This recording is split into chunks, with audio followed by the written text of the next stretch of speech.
Hey, Nathan here. Today I would like to make a little video tutorial about better understanding how fancy flying works in general in Journey. So I will be mentioning quite a lot of different fancy flying techniques, but it's not a tutorial on how to do every one of them.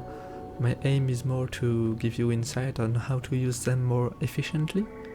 And if you want to learn them firsthand, I recommend you go watch the wiki, which has a lot of different articles for every technique and many video tutorials linked on most of them.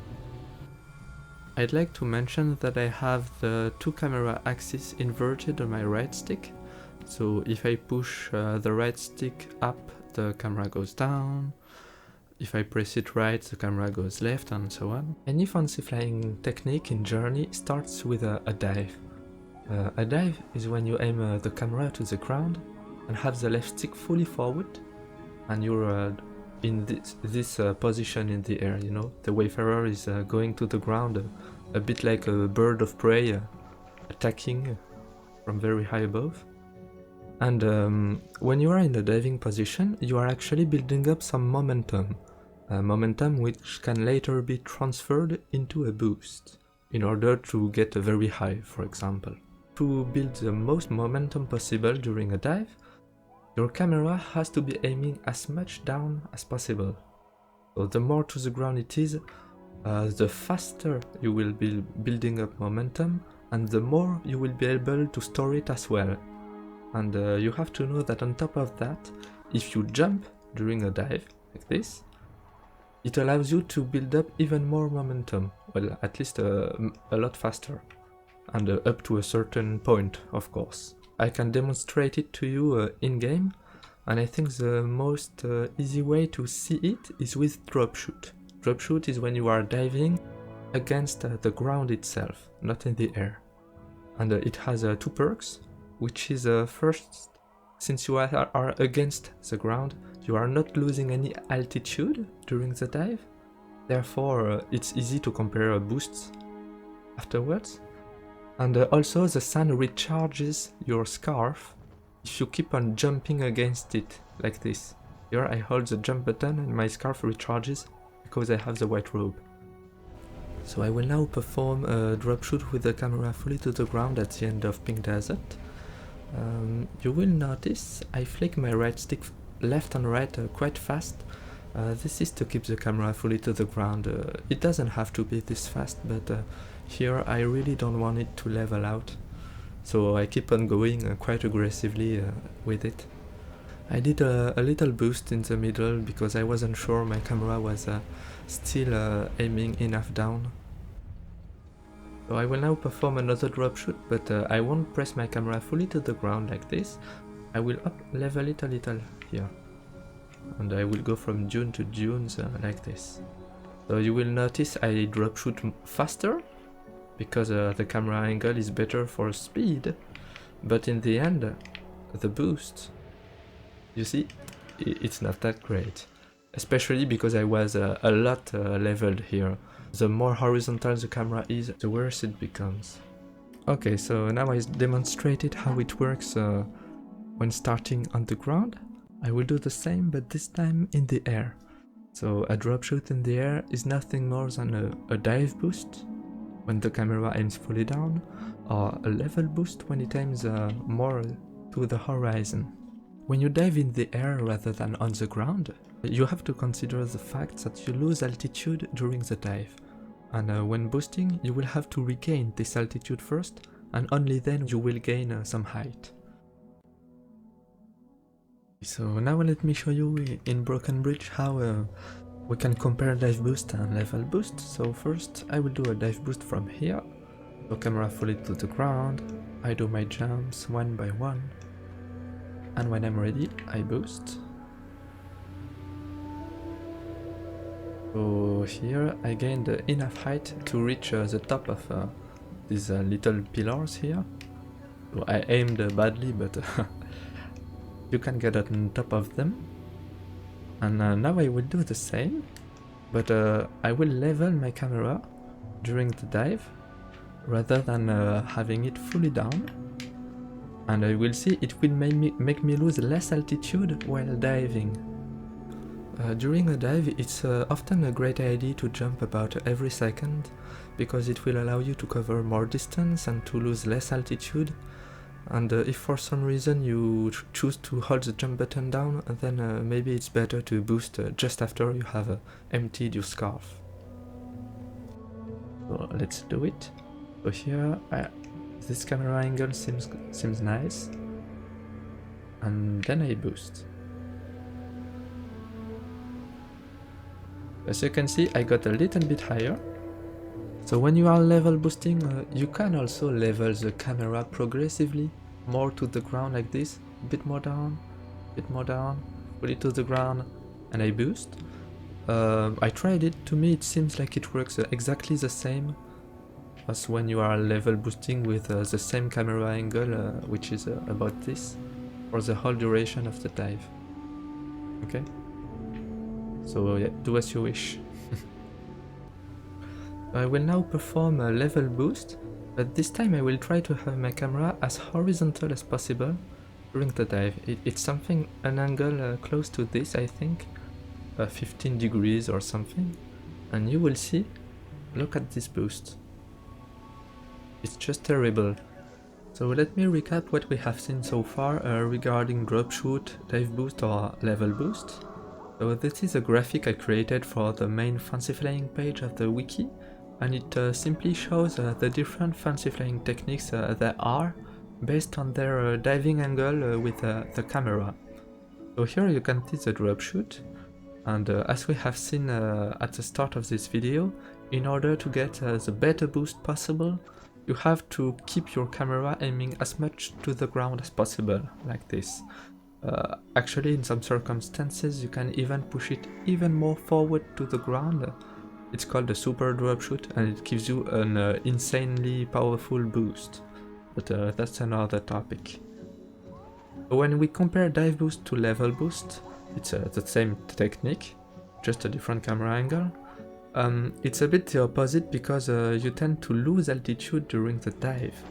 So it's in fact often better to have a camera as leveled as possible during the dive, without having it, however, too much leveled, or you will get into this red zone, which is drawn on this graphic, and it corresponds to the part where you can dive, but the boost you get is just super weak.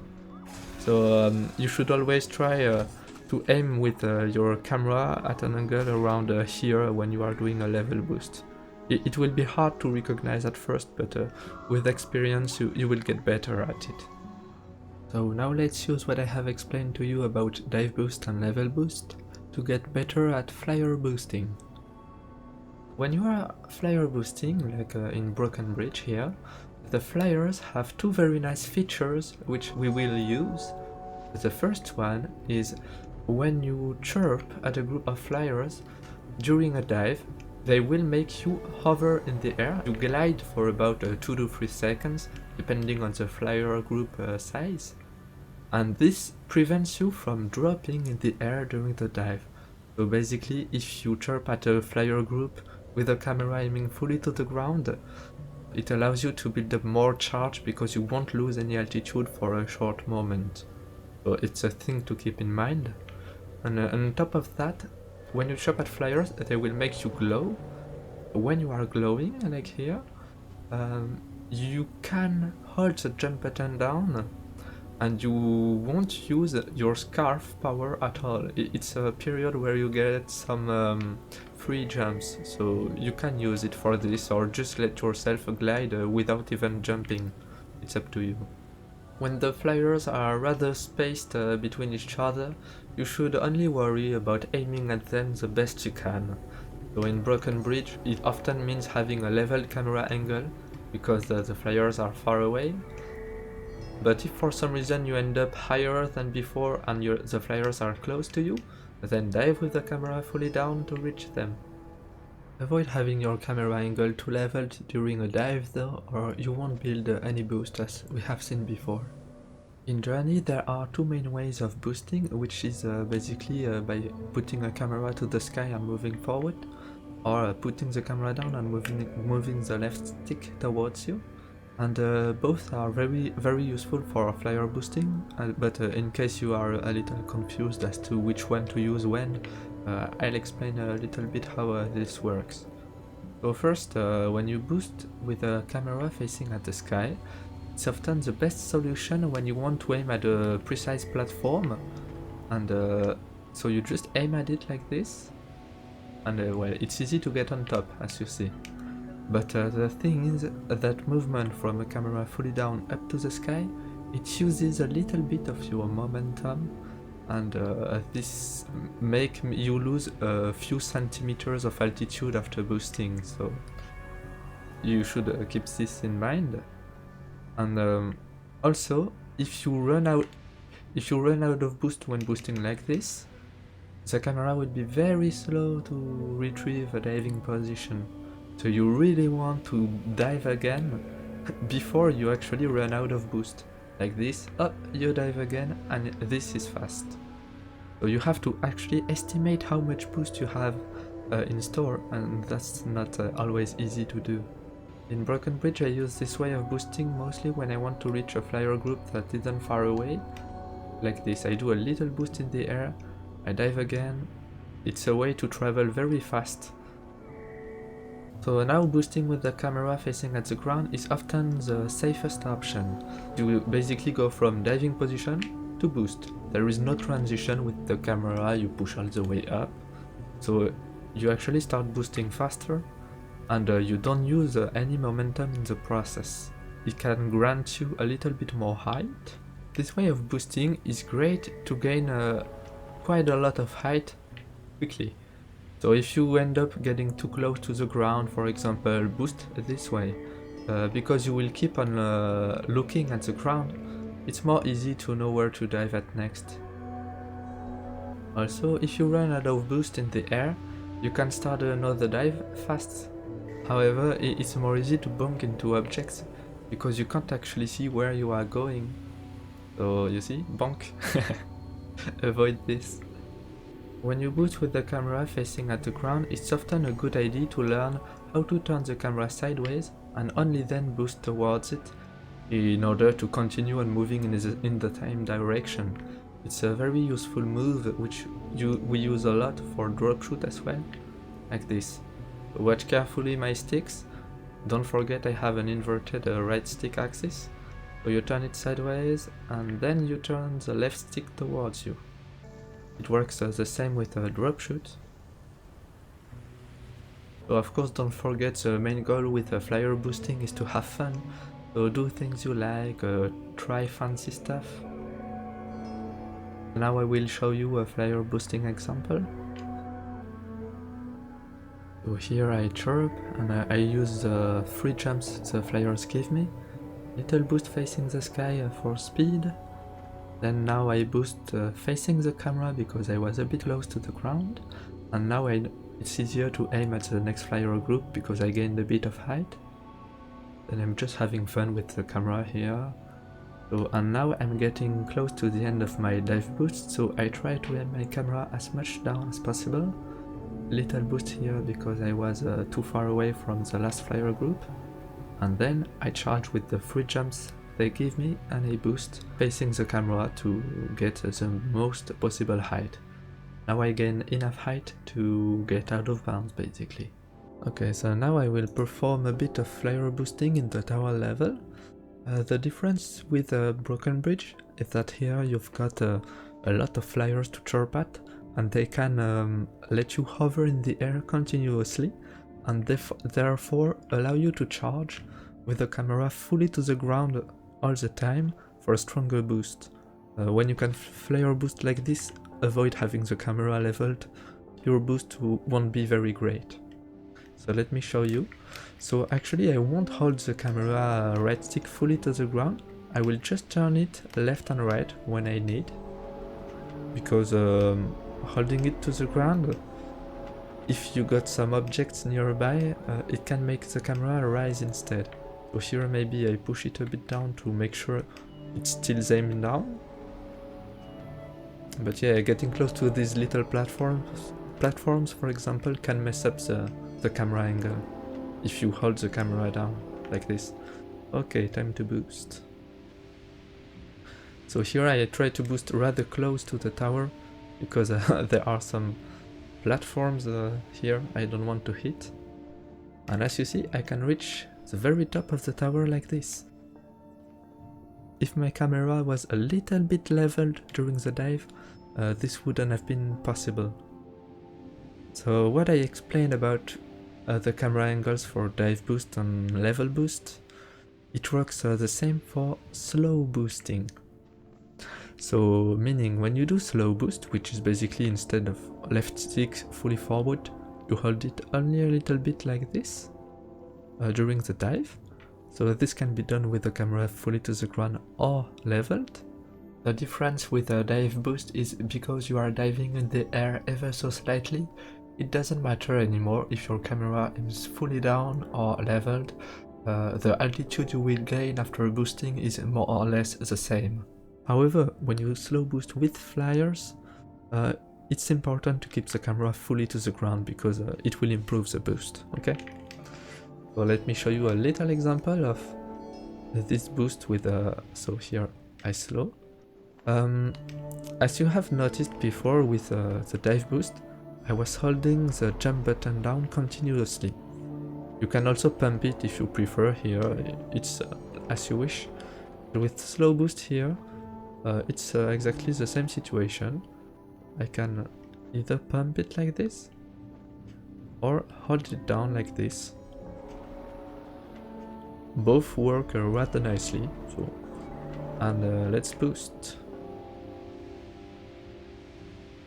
I could also boost with the camera facing at the sky. It would help me aim. So here, maybe you have noticed I got a little bit higher, not much, but slow boost is better. And now I will do exactly the same thing once again, but this time I will perform it with a reverse dive boost. So it can be a bit tricky to initiate since you need a bit of momentum, but here I will start it like this. I revert both sticks at the same time, big chirp, and I hold the camera stick to the ground.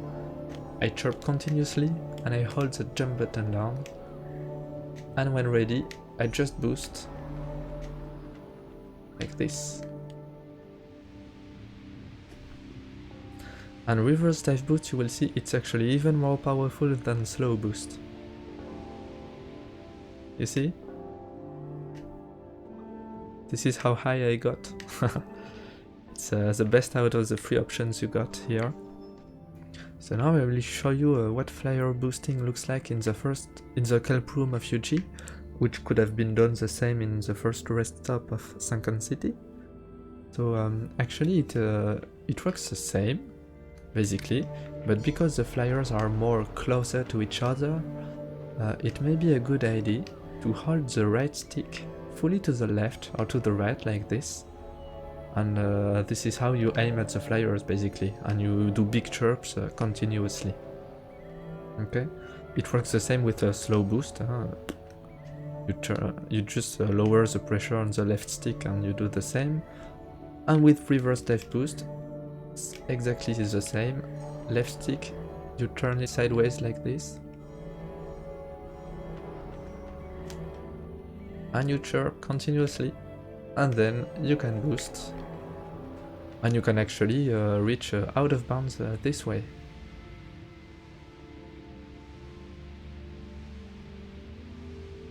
And here I am already very high above the jellyfish room now.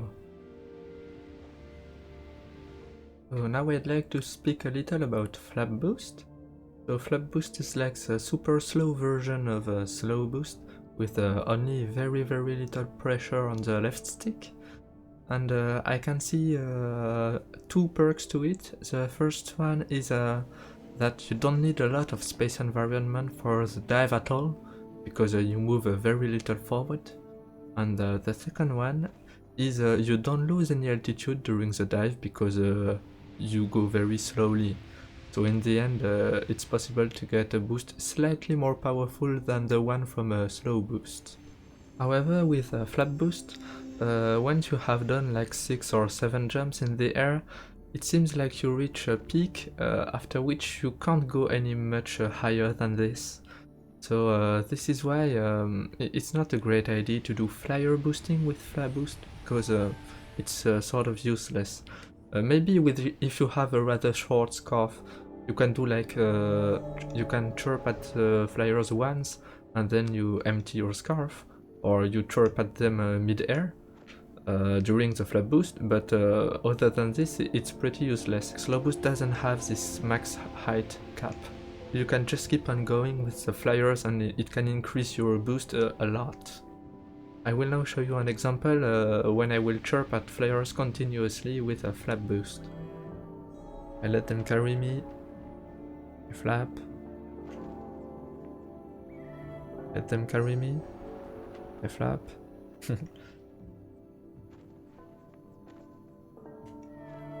Again.